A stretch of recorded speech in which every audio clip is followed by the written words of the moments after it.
All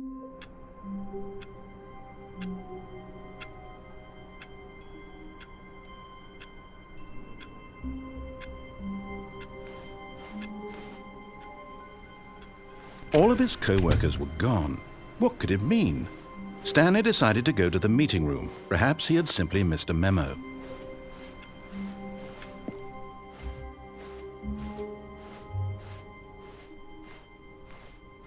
When Stanley came to a set of 2 open doors, he entered the door on his left. This was not the correct way to the meeting room, and Stanley knew it perfectly well. Perhaps he wanted to stop by the employee lounge first, just to admire it. Ah, yes, truly a room worth admiring. It had really been worth the detour after all. But eager to get back to business, Stanley took the first open door on his left.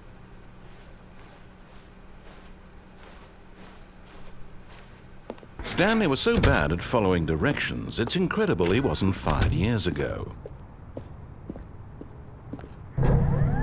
Look, Stanley, I think perhaps we've gotten off on the wrong foot here. I'm not your enemy, really, I'm not.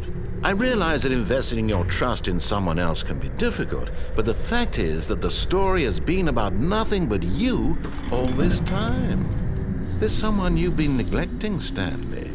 Someone you've forgotten about. Please, stop trying to make every decision by yourself. Now, I'm not asking for me, I'm asking for her. This is it, Stanley. Your chance to redeem yourself, to put your work aside, to let her back into your life. She's been waiting. That's her, Stanley.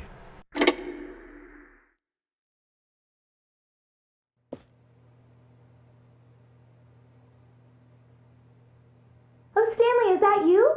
Hold on, sweetie. Sorry to keep you waiting. I'm just pulling the bread out of the oven. All right. Okay, there we go.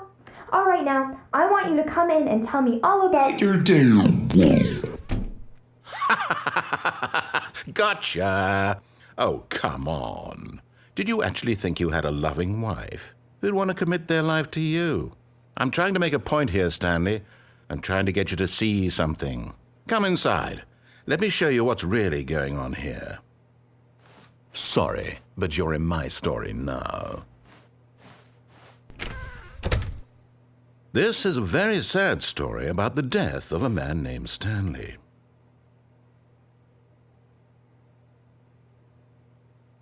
Stanley is quite a boring fellow. He has a job that demands nothing of him, and every button that he pushes is a reminder of the inconsequential nature of his existence. Look at him there, pushing buttons, doing exactly what he's told to do. Now he's pushing a button. Now he's eating lunch. Now he's going home. Now he's coming back to work. One might even feel sorry for him, except that he's chosen this life. But in his mind, he can go on fantastic adventures. From behind his desk, Stanley dreamed of wild expeditions into the unknown, fantastic discoveries of new lands. It was wonderful, and each day that he returned to work was a reminder that none of it would ever happen to him. And so he began to fantasize about his own job. First, he imagined that one day while at work, he stepped up from his desk to realize that all of his co-workers, his boss, everyone in the building had suddenly vanished off the face of the earth. The thought excited him terribly. So he went further. He imagined that he came to 2 open doors and that he could go through either. At last, choice. It barely even mattered what lay behind each door. The mere thought that his decisions would mean something was almost too wonderful to behold. As he wandered through this fantasy world, he began to fill it with many possible paths and destinations. Down one path lay an enormous round room with monitors and mind controls. And down another was a yellow line that weaved in many directions. And down another was a game with a baby. And he called it the Stanley Parable. It was such a wonderful fantasy, and so in his head he relived it again, and then again, and again, over and over, wishing beyond hope that it would never end, that he might always feel this free. Surely there's an answer down some new path, mustn't there be? Perhaps if he played just one more time. But there is no answer. How could there possibly be? In reality, all he's doing is pushing the same buttons he always has. Nothing has changed. The longer he spends here, the more invested he gets, the more he forgets which life is the real one. And I'm trying to tell him this, that in this world he can never be anything but an observer, that as long as he remains here, he's slowly killing himself. But he won't listen to me. He won't stop. Here, watch this. Stanley, the next time the screen asks you to push a button, do not do it. You see? Can he just not hear me? How can I tell him in a way that he'll understand that every second he remains here, he's electing to kill himself? How can I get him to see what I see? How can I make him look at himself? I suppose I can't, not in the way I want him to. But I don't make the rules. I simply play to my intended purpose, the same as Stanley. We're not so different, I suppose. I'll try once more to convey all this to him. I'm compelled to. I must. Perhaps, well, maybe this time he'll see. Maybe this time. And I tried again, and Stanley pushed a button. And I tried again, and Stanley pushed a button. And I tried.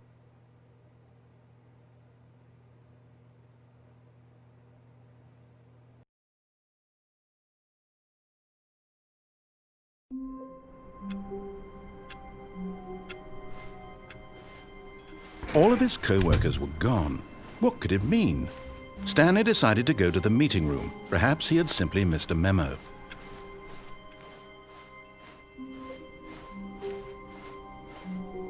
When Stanley came to a set of 2 open doors, he entered the door on his left.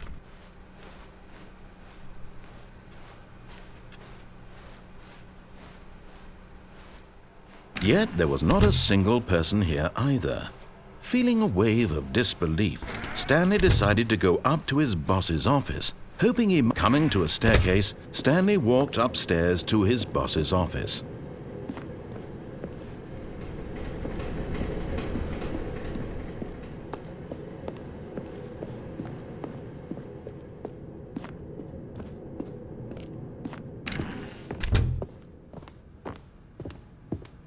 Stepping into his manager's office, Stanley was once again stunned to discover not an indication of any human life.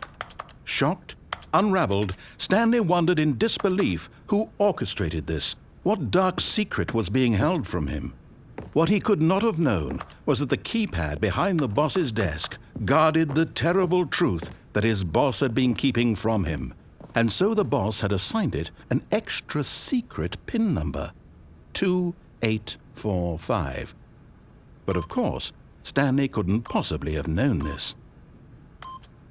Yet incredibly, by simply pushing random buttons on the keypad, Stanley happened to input the correct code by sheer luck. Amazing! He stepped into the newly opened passageway.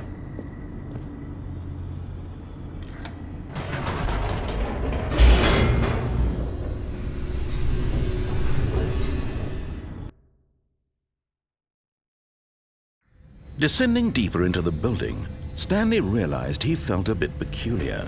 It was a stirring of emotion in his chest, as though he felt more free to think for himself, to question the nature of his job. Why did he feel this now, when for years it had never occurred to him? This question would not go unanswered for long. Stanley walked straight ahead through the large door that read Mind Control Facility.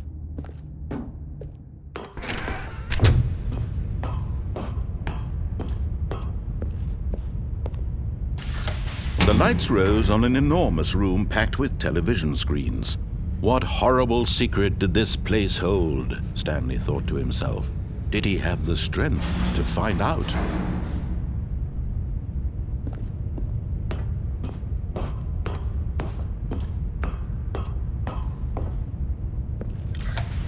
Now the monitors jumped to life, their true nature revealed.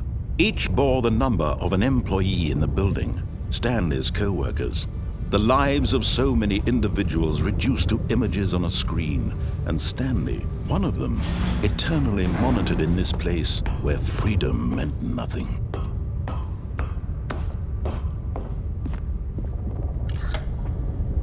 This mind control facility, it was too horrible to believe. It couldn't be true. Had Stanley really been under someone's control all this time? Was this the only reason he was happy with his boring job? That his emotions had been manipulated to accept it blindly? No, he refused to believe it. He couldn't accept it. His own life in someone else's control? Never! It was unthinkable, wasn't it? Was it even possible? Had he truly spent his entire life utterly blind to the world?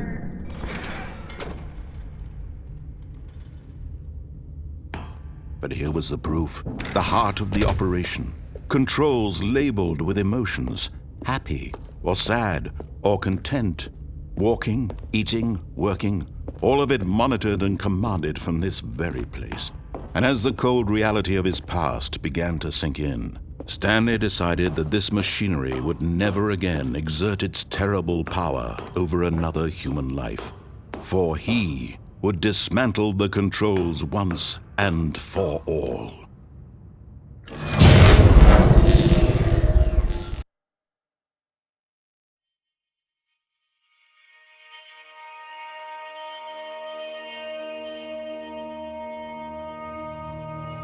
Blackness and a rising chill of uncertainty. Was it over? Yes! He had won! He had defeated the machine, unshackled himself from someone else's command. Freedom was mere moments away.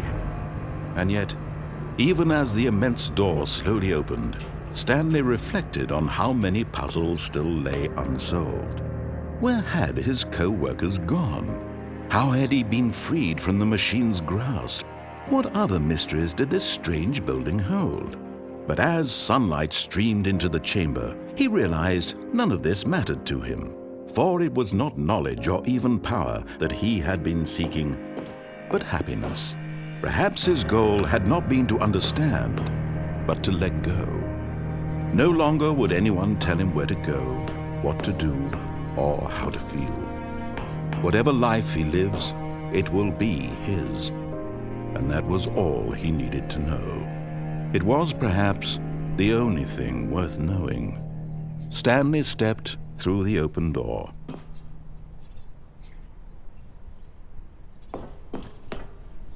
Stanley felt the cool breeze upon his skin, the feeling of liberation, the immense possibility of the new path before him. This was exactly the way, right now, that things were meant to happen. And Stanley was happy.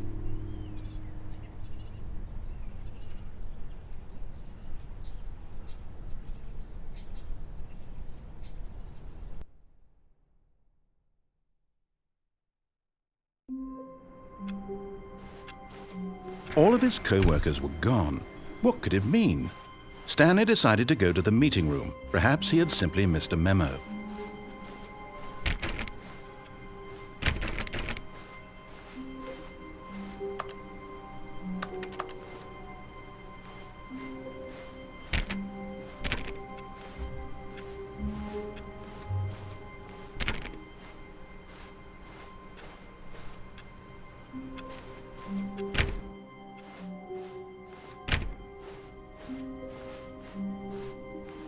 When Stanley came to a set of 2 open doors, he entered the door on his left.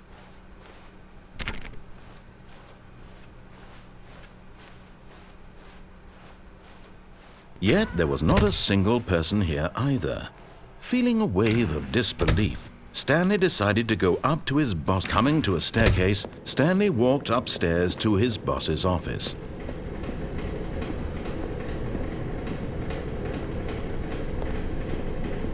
But Stanley just couldn't do it. He considered the possibility of facing his boss, admitting he had left his post during work hours. He might be fired for that. And in such a competitive economy, why had he taken that risk? All because he believed everyone had vanished? His boss would think he was crazy. And then something occurred to Stanley. Maybe, he thought to himself, maybe I am crazy.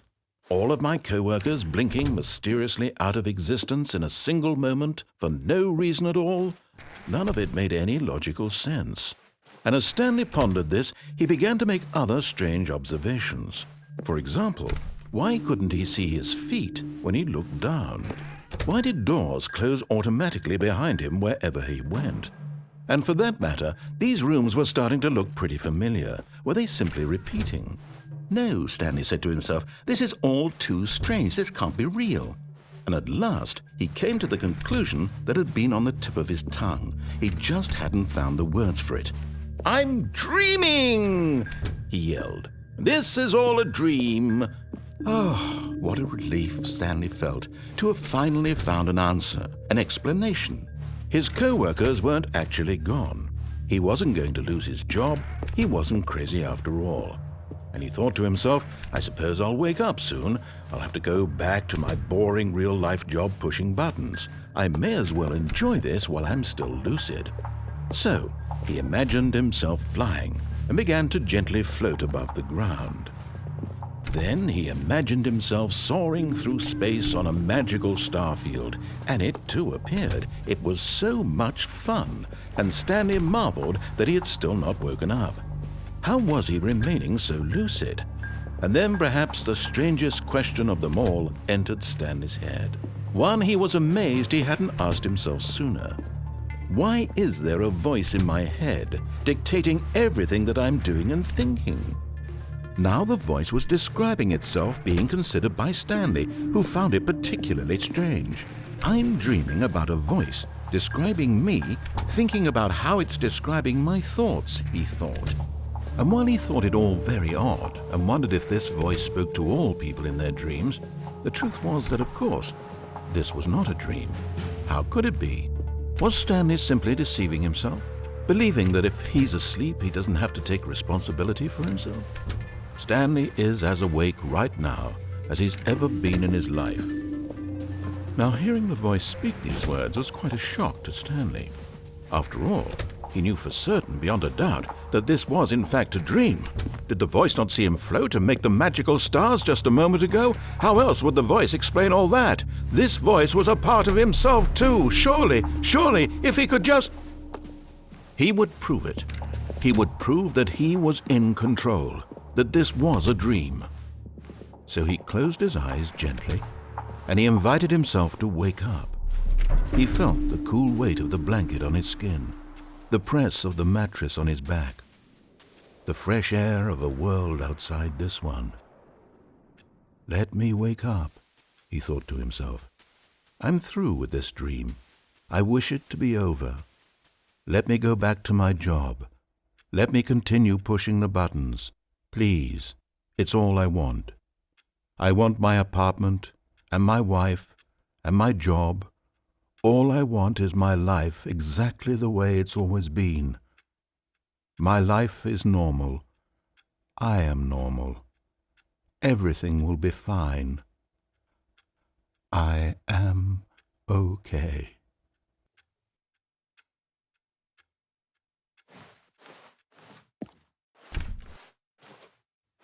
Stanley began screaming. Please, someone, wake me up. My name is Stanley. I have a boss. I have an office. I am real. Please, just someone tell me I am real. I must be real. I must be. Can anyone hear my voice? Who am I? Who am I? And everything went black.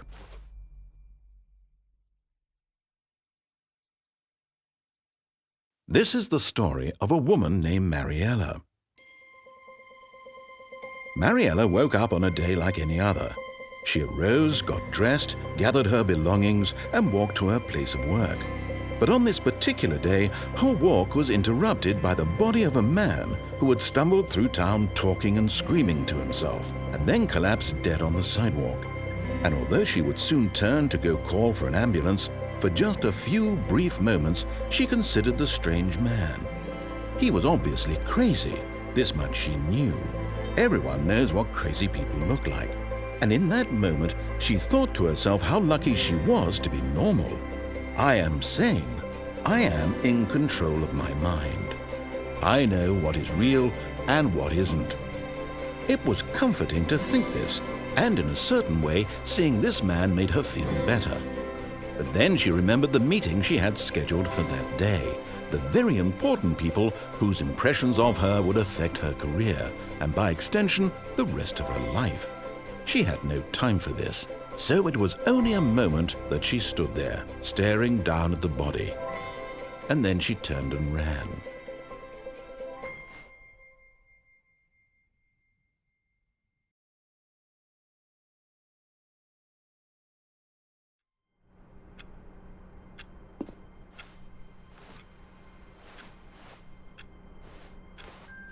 All of his co-workers were gone. What could it mean?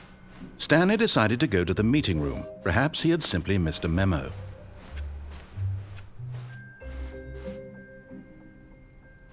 Oh, new content? What does that mean, new content?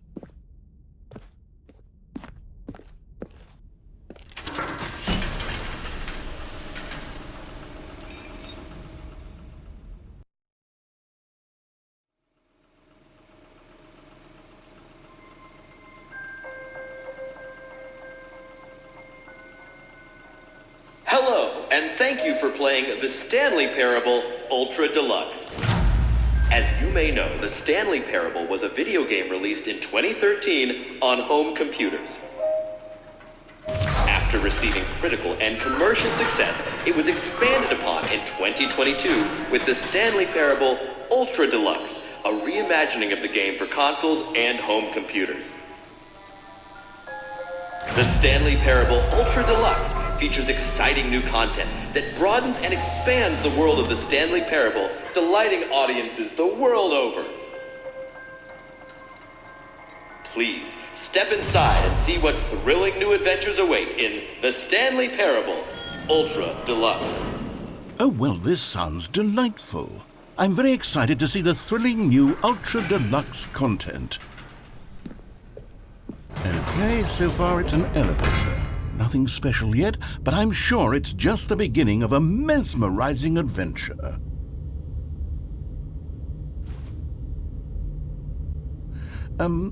Is it broken? What's going on here? Should we be moving somewhere or... Oh, there we go. All right, finally, at long last, it's on to the new content. I've never been more ready. Let's do it.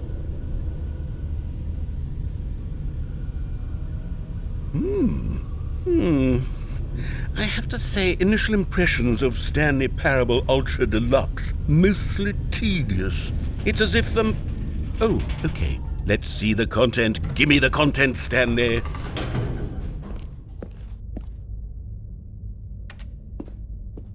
All right, let's see. It's the jump circle.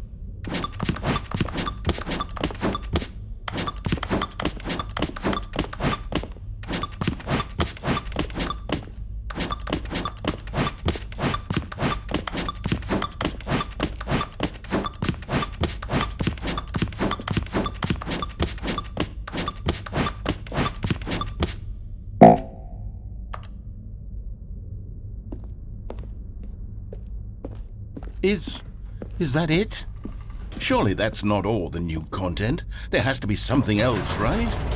Goodness, another elevator. Stanley, I have to say, initial impressions of this game are not positive. It's just elevators and jumping.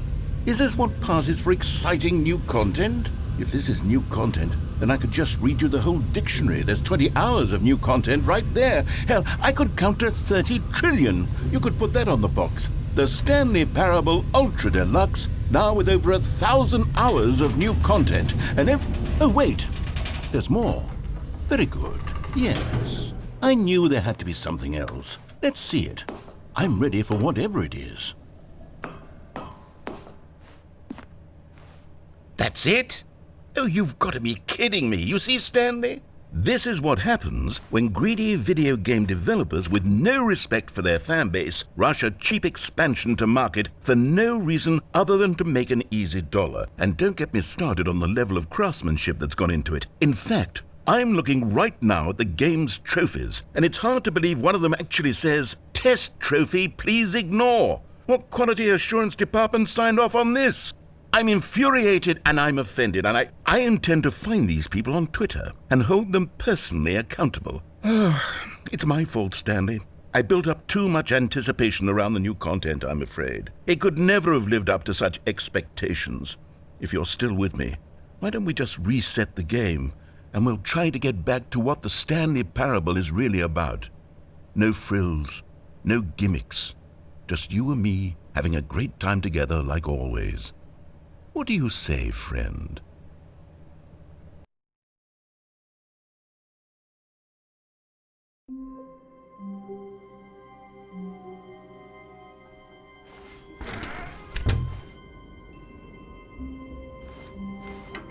Psst! Stanley! Come over here! In the vent! I want to show you something!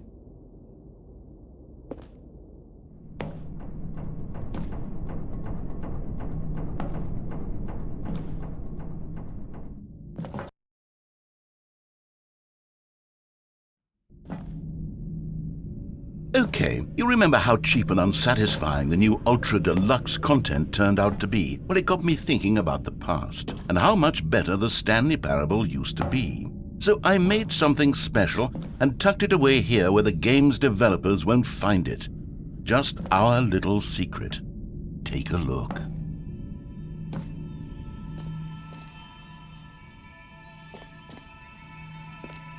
I call it the Memory Zone. It's where I've been storing all my favorite memories so I can relive the peak experiences of my life whenever I want. Experiences like the launch of the Stanley Parable on PC.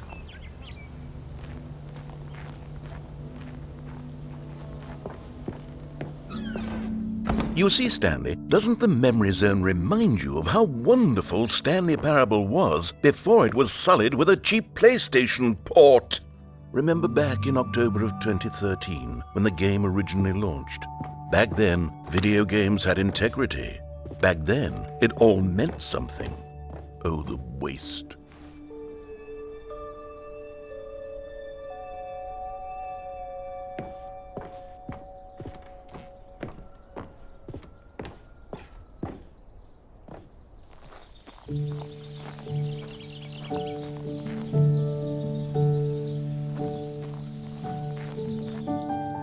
And over here is where I keep reviews of the Stanley Parable. Like this stunning triumph of games journalism, 10 out of 10 from Destructoid.com. James Stephanie Sterling writes, and I quote, "Where so many games that aspire to be more than games end up less than any form of art, Stanley Parable strives and then succeeds to be every game ever created."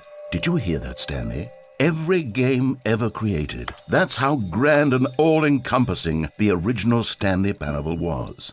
It was literally every game ever created. It was Skyrim, it was Persona 3, it was all of them, and now it's nothing. It's no games at all. It isn't even the Stanley Parable anymore. It's just a husk now. A lifeless husk with an hour of new elevator content.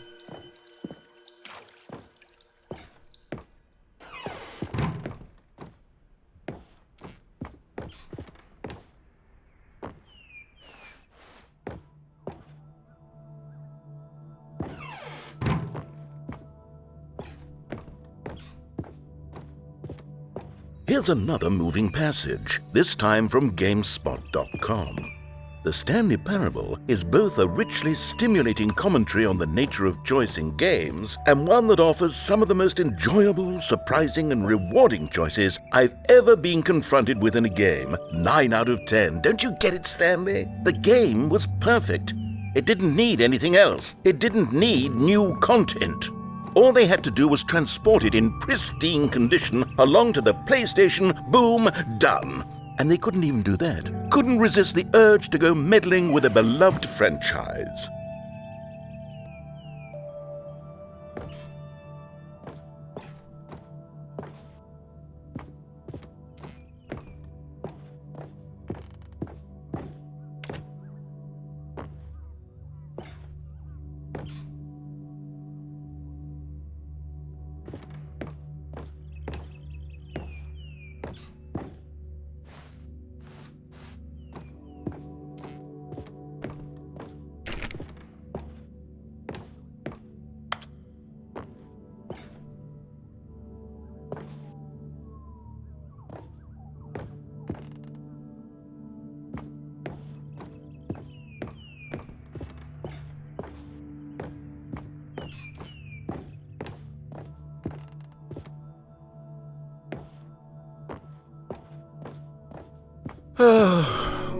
These were simpler times, Stanley. But I wouldn't give to go back, to have it all over again. Wait, hang on. I don't recall this part of the memory zone before. What's this? What's down here?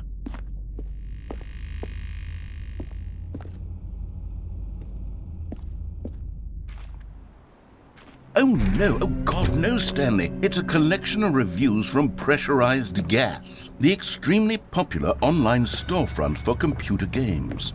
I haven't looked at these in years. I can't even imagine what's been collecting down here. Surely these reviews were glowing as well, weren't they? Honestly, I could not be bothered to play this game to full completion. The narrator is obnoxious and unfunny, with his humor and dialogue proving to be more irritating than entertaining. Unfunny! I'm not trying to be funny. I'm trying to make a serious work of art. I suppose I could write up a handful of gags to insert into the Stanley Parable, but the game is already such a densely layered web of profound philosophical insights that I can't even imagine where I'd have the room to stick them.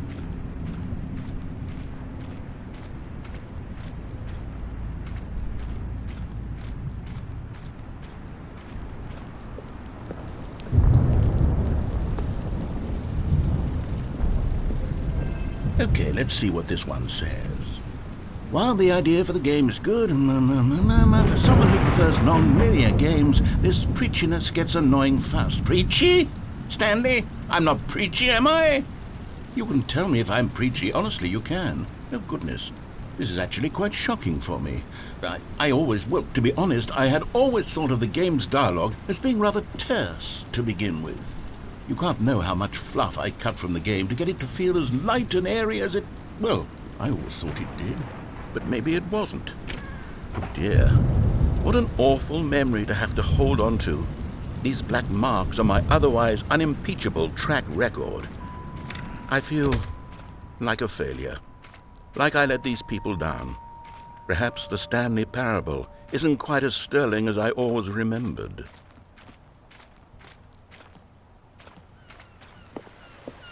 What's this one got to say? You constantly have to stop doing anything so the narrator can catch up with his long-winded explanations of what's happening. I wish there was a skip button. A skip button? Well, yes. Yes, I think we can do that. If I'm truly too preachy, then maybe letting you skip ahead for just a moment, surely it couldn't hurt. Not if it means we can strike these negative reviews from the record. Only positive reviews of the Stanley Parable. That's my motto today, and it's always been my motto. I'd do anything for the customer, Stanley. Yes, a skip button we shall have.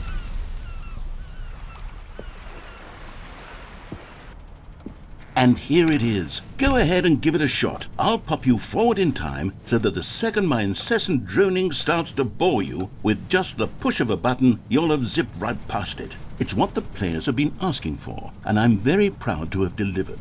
No more listening to me rambling on and on and on. No. The Stanley Parable is a game for the people, and if the people want silence, then by goodness, that's what they're going to get. Well, don't sit around waiting for me to shut up. Go ahead and make me shut up. Here, we'll pretend that I've just begun an interminable monologue, and it goes something like this. The story, and the choices, or what have you, and therefore, by becoming it is, so on and so forth, until inevitably, we all until the end of time, at which time everything all at once, so, now you see, blah blah blah blah blah blah blah blah blah blah blah blah blah blah blah. We've eaten too much and it can't be just yet, no, until 245. Got the logic of elimination working backwards, the deduction therefore becomes impossible to manufacture. It went on for nearly 10,000 years, until just yesterday, here and there, forward and back, and never a moment before lunchtime. It can't be. It's the only thing there is. How many billions left until so much more than forever ago? Which is why I say, the story and the choices, or what have you, and therefore by becoming it is, so on and so forth, until inevitably we all until the end of time, at which time everything all at once. So now you see, blah blah blah blah blah blah blah blah blah blah blah blah blah blah blah. We've eaten too much and it can't be just yet. No, until 245. Got the logic of elimination working backwards. The deduction therefore becomes impossible to manufacture. It went on for nearly 10,000 years, until just yesterday, here and there, forward and back, and never a moment before lunchtime. It can't be. It's the only thing there is. How many billions left until so much more than forever ago? Which is why I say, the story and the choices, or what have you, and therefore by becoming it is, so on and so forth, until inevitably we all until the end of time, at which time everything all... Oh, you're back, you see. You were only frozen in time for a few minutes, but it was plenty of time for me to deliver a long, rambling monologue full of unnecessary verbal flourishes and lengthy ruminations on the nature of choice in video games. Of course, I happen to believe it was perhaps one of my more profound such ruminations. Not that, of course, you need a description of it, but if I had to describe it, I'd say it was perhaps less... Well there, sport. You really did catch me rambling on a bit, didn't you? But that's the power of the button. The minute I start to go off on a thoughtless display of self-absorption, it's... Okay, welcome back, Stanley. Now, I should say that the amount of time the button has been skipping through is becoming longer and longer. That last one was, well, I want to say maybe 30, 45 minutes? It's not unendurable by any means, but it's, well, there's really only so much I can ramble. Stanley, please don't push the button again. It's been 12 hours. You've just been frozen there. I don't know why the skips are getting longer, but they're really, truly getting longer, and my God, there's no way... Oh, Stanley, you're back. You're back. Oh, my goodness. I have someone to talk to again. Stanley, I think it's been a week. Or 2 weeks. I've been sitting here all that time, just sitting here, not a single person to speak with. And you'd think that that's just how it's always been, right? Me talking and you saying nothing. Would you think that it's exactly the same as always? Doesn't that feel like what we've already been doing? Me just talking? But it isn't, Stanley. It isn't the same at all. It isn't even... Oh, hello. It's you. You're here again. Welcome. I have had time to think about you and about us and about everything we've been through. I've had so much time. I stopped keeping track after a year. Have you ever sat down in one place and not moved for one entire year? Let me describe it for you. To begin with, there is only regret. There is only the turning wheel of missed opportunities. I felt nothing at all but regret for the...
But they didn't understand the game was never meant to be funny. It was meant to have a point. It was meant to speak to the human condition. But where are the jokes? Where are the jokes? They bemoaned, they screamed, they gnashed their teeth and said, entertain us. It wasn't enough. They had to leave a pathetic little thumbs-down review and make all of their pitiful demands. But then...